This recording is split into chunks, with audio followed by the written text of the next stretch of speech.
Ôn mình đi mơ khơi là bú bú thì hơi ôn ở prom một buôn ạ cái nhá mà y lực đại xa thu cái nhá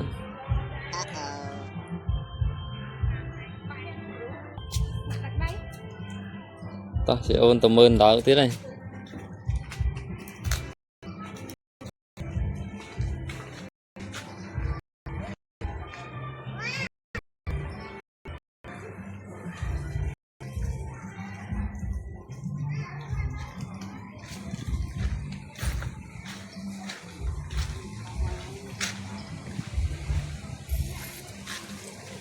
rồiนี่ก็lại cái tay luôn một thọt mọi này rụp cà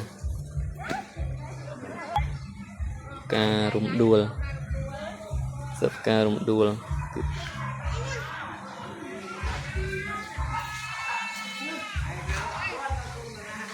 ôn mà khơi nháy nữa cá ủa mà khơi cá điện đâu xây ni là mà bằng xuống đùa là lặng ấy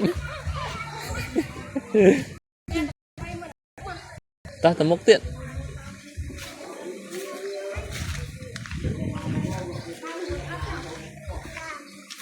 ô thấy xa đó nè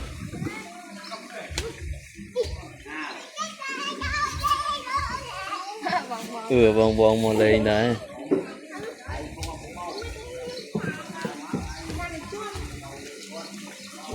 thấy chưa nè thấy xa mà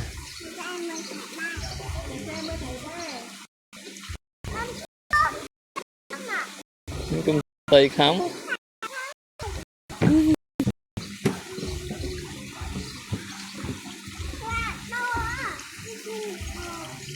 à con nâu nằng mẻ à con nè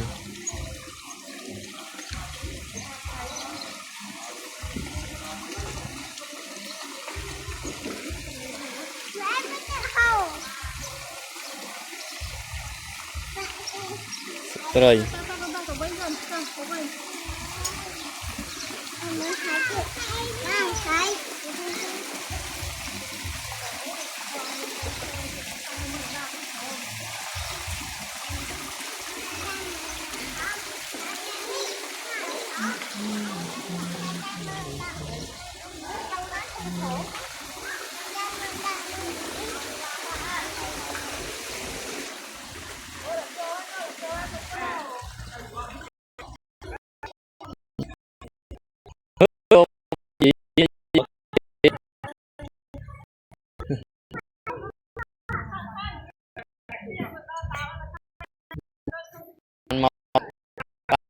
cái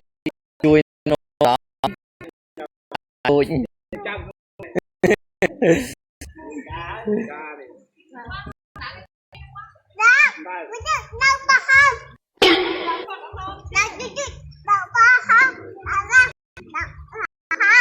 đó con đó tụi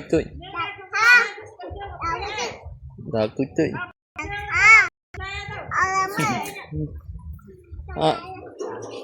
bón đây ôn